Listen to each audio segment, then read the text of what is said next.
Hey everybody, Scout Crafty here again. It's Monday. Hope you had a fantastic weekend. I know I did. We got a special episode today. I guess you're wondering why I'm dressed up for this. We're having a congratulations episode. That's why I'm dressed up for the occasion. Me and Snoop over here. We're having a congratulatory episode for a couple reasons. First of all, Big Vic, with your help, we took Big Vic over 1,000 subscribers, shot past it in 1 hour, and now he's up way past that. So thank you so much for that. Again, I'm sporting this nice shirt for the occasion, given to me by Dean Collins. You remember Dean? Look at that, Scout Crafter.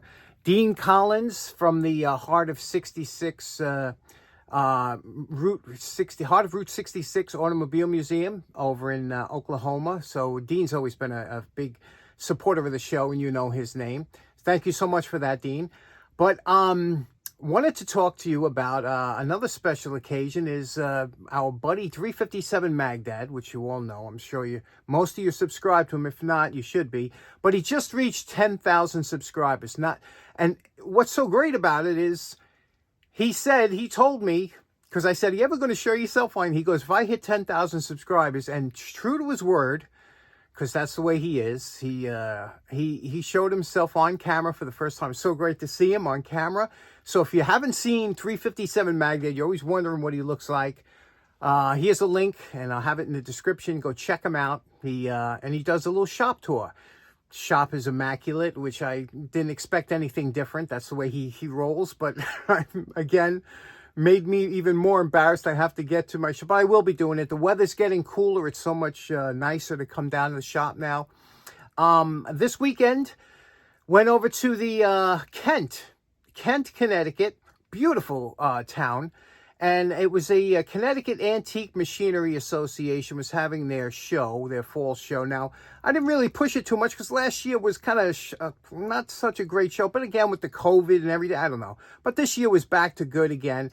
And I filmed a little bit of the show, and I want to go through there. I want you to pretend for a moment, if you will, that you're with me and we're walking around the show. And I just want to point out a few things that I saw at the show that I thought you might get a kick out of. So let's go do that right now. Now, even though the website says it doesn't open till 10 o'clock, but it always opens early. Here we are, 9 o'clock, and I always, one of my favorite things is always to check out the air motor windmill that they have up there. That's always a nice sight. And but there's all kinds of interesting things, especially when you get here early. You can see, and you can usually get a jump on other people on picking stuff up. Look at this little beautiful gem, huh? It works perfect, and the stone is nice and true. Good prices at this show. Lots of vices, interesting vices. In fact, look at this Wilton tilt-over vice. You don't see them too often, especially at $45. I've always loved antique headlights from the old vehicles, the old cars, and just look at the construction and how they're made. Just beautiful. Do you? A couple of demons from here in June. I just sold a Scythe 47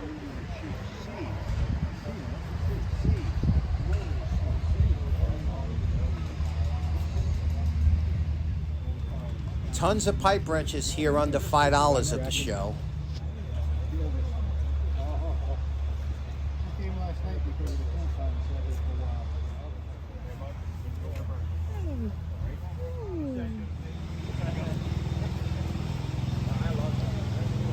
He's very sturdy.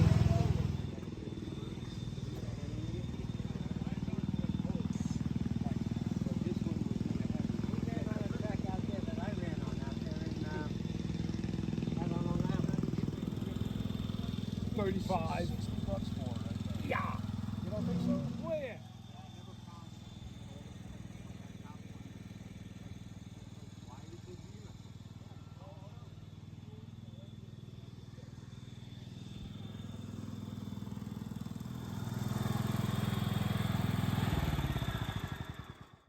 This gentleman sets up down in the back, and he always has like some really nice tools, and his $5 table can't be beat. I mean, there's some really quality tools at his $5 table, and you just got to look through and take your time. And he's a real nice guy, and he also has a wealth of knowledge about certain tools. He was the only one there that knew what a certain tool I bought was. How are you? Fine, how are you? You always got the best $5 tables.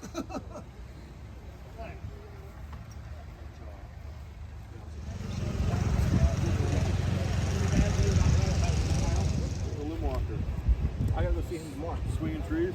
I gotta do some work for him.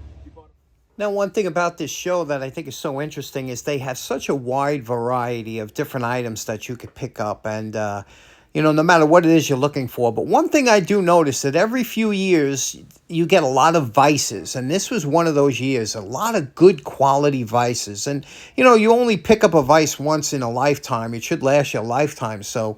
You know, don't worry about spending a little bit extra. Don't buy a cheap vice. It's, you know, the most used tool in the shop. And, you know, if you want to upgrade, this is the place to come to pick up a nice vice.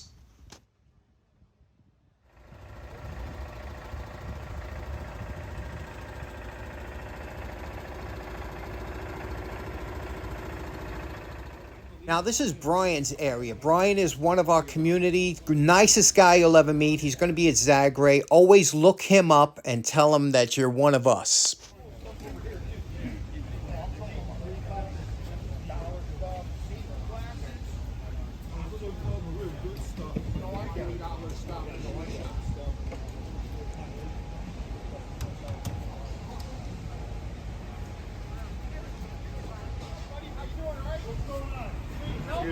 No, I'm all set, thank you. What pocket? How about the 18 what? Ford wanted to own it all. Even if it was your dad, he wanted. That's how he bought Lincoln. Right. When he put Lincoln out of business. That can only last so long. Now, funny story, I wanted this gate valve in the worst way. It was $10, weighed about 80 pounds. I said, oh, I love gate valves. But I have nowhere to put it. So isn't that gorgeous?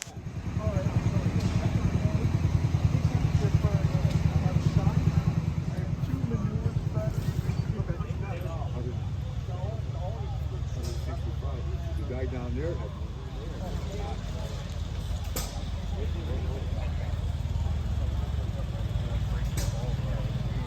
Yeah, and being an armchair general is that, you know.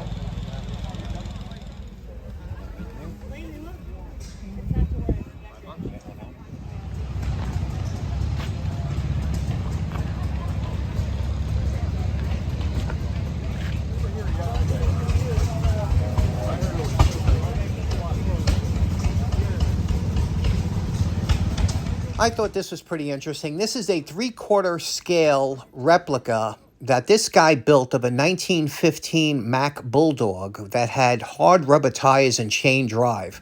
I remember my dad told me he used to drive one of these type. This is the Wrecker configuration.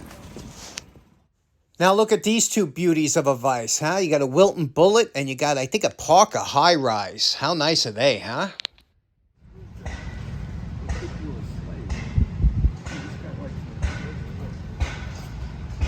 They should have given out handkerchiefs around this demonstration for all the safety Sallies that were crying.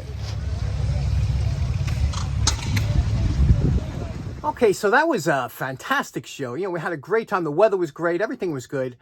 I did pick up a couple things. Again, I'm done buying tools, which is good. But this time there was a few things there that I really want to pick up, especially like you saw how many good vices and everything were there. But there were some good things, and let me show you what I picked up. Now, the first item I picked up, I saw this, and this is, again, we just restored one of these last week. You remember? We did this one here. Now, my mentor, Dan Semmel, sent me something, and he had one that was stamped that it was made by Little Giant, but this one had no markings on it. This one might have some markings, but this one's a little bit different. If you notice here, what I thought was cool about this scythe is that this hand scythe is that I think there's some markings here. I can't really tell, but this is adjustable, so you can adjust the angle. Again, this one's fairly sharp. It's in beautiful condition compared to the way I got the first one, so I thought this would be fun. Very close, you know, with this casting over here, but again, like I said, it's adjustable. You could see the 3 holes you could put it in. Another, you know, nice one, right? But don't have the beehive handle. But I'm always interested at, and this one feels a little bit heavier. and because I guess it's a longer one. So could this one have been, no, I don't think it was sharpened that much that you lost, but you could see the blade difference, right? It's amazing how many different styles and shapes they made of this tool, but I just thought that was interesting. For $5, I just wanted to mess with it. Next up, I bought these spectacular, and I don't use that word often, but these are H.K. Porter. Now, you know H.K. Porter. They're known for their bolt cutters, anything that has kind of a mechanism that opens and closes. They strap cutters, all different things. They did make a line of pruners, and I didn't even, know that really until I saw this. But you could see here, this is their #1 point cut pruner, and it is a ratcheting type. You see these little grooves here, meaning so when you open and close it, as it gets tight, it'll automatically jump to the next ratcheting to make it so that you can, cut through it. These are really nice. And again, these are antiques. You can see the handles. At first, I thought the handles were homemade. They're not. This is the way they came from the factory. And this is actually quite a collectible tool. I've never seen one go, and look at the nice writing. Can you see that? H.K. Porter. And how it's stamped. This is great steel.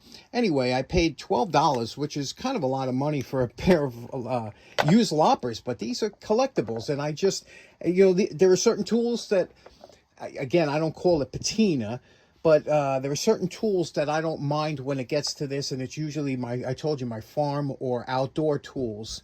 I will let this, I won't take it down to a polish, but you got to admit, look at all these beautiful lettering and stamping. It's just a lovely tool, isn't it? So we picked up that. Next up, picked this up. Now, this is almost like a drilling hammer. I know you'll be on board with me for this one because I doubt many of you have seen one of these, but if you have, please let us know. But you could see a hammer. You remember the old Bridgeport type axes that we've done here before, with it has the steel I-beam and then it's got 2 slabs of wood usually for the handle. Well, this is the same type, and you don't usually see this because the steel transmits so much shock through your hand that normally any kind of sledge or anything always has either a fiberglass or a wood hickory handle to stop that. So this is something I'm sure that they thought was a good idea, and I'm sure this was hard on the hand, using it. But it's interesting, right? All it needs is a couple scales. We can make them however you want to. For $5, I thought this was an interesting buy, and I said this would make a cool, and it's got a name on here. It looks like a name, right? Do you see a name? Sometimes you see things through the camera, but I can't see it. So we'll clean this up, but this is a pretty nice find. Next up, I picked up this nice 14-inch Craftsman. Now, I think Big Vic, and I think John Fix might have done one. I've seen a couple of these done before. It's such an interesting wrench to me because look at the lines and the contours and the inserts and everything that they went through on this casting to make this an interesting wrench. And what do? They slap on a coat of navy bluish gray paint, which I don't understand. What are you thinking? This has such possibilities. You know that right now, just looking at it. This is all, I'm going to polish all the edges, you know what I mean? The handle, and then all the paint that can go in there, the Craftsman logo. This, and I think Vic did his in red, white, and blue. It's just such a beautiful wrench that you could make. And what is it? They slapped this color on, and no wonder it didn't sell a lot, No wonder it was discontinued. But you can see the shape. This is it's in good shape. It just needs some loving. We're going to give it some, but that's a nice project. This one here, I paid $15 for. He said $18, but when I bought from him before, so he took $3, but $15. So very happy to have that. Last up, I bought this. Now I want you to take a look at this and try and figure out what it is. This was the fun of it. Now I saw this. Now I'm a sucker for anything with gearing, anything with compound action. Compound action. You see that?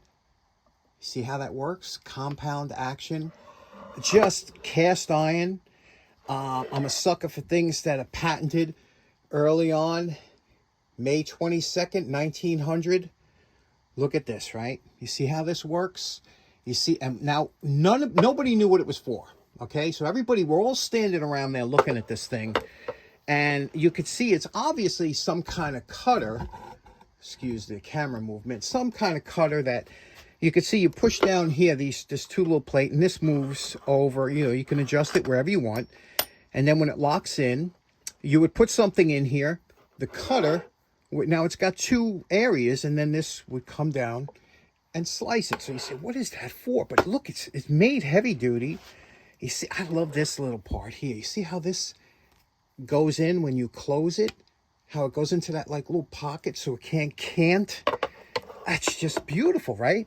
Do you know what it is? Because only one guy there knew who it was, what it was, but you know, now it's obvious. But and I know there's one guy watching right now, my buddy Wire from Wireworks. I bet you he knows what it is because he was a printer. And what this is a printing cutter for lead type or lead. They had these lead bars that they used to cut, and all print shops had these. And look at that action. See that? And let me show you how it works. Pretty cool.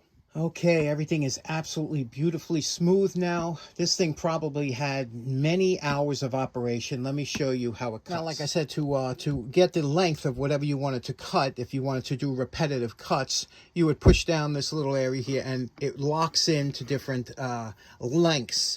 And then you would feed in your piece of lead stock. I don't have lead, so I folded up some cardboard a bunch of times to give it some resistance. And you would push it into here until you hit the stop, hold it down, and then make your cut. Let me show you how. Now, just so that you could see how, because I'm going to make it short here, but I'm putting it here. You see how it touches now? I'm going to push this handle down, and look at that. Look how perfect of a cut that is. Do you see that? Do it again. We'll push it up here. Again, this is meant to cut lead printing material. I don't know what they use the lead for. I guess Wyatt will let us know. But you see how sharp that makes that cut if I want to cut in both sides. So if I wanted to have a shorter piece here, I could move it up, push it in here like this, and it cuts both sides equally sharp. And I said I could find a use for this, but I just think that little scissor action and the way this is made is just absolutely beautiful. Okay, so in closing, special thanks to Dean for this awesome Scout Crafter shirt. Special thanks to all of you for getting Vic over the 1,000 mark, and congratulations to 357 Magdad. Again, his link will be in the description if you want to see what he looks like. Take care now. Hope you have a great start of your week. We'll see you again on Wednesday. Bye-bye.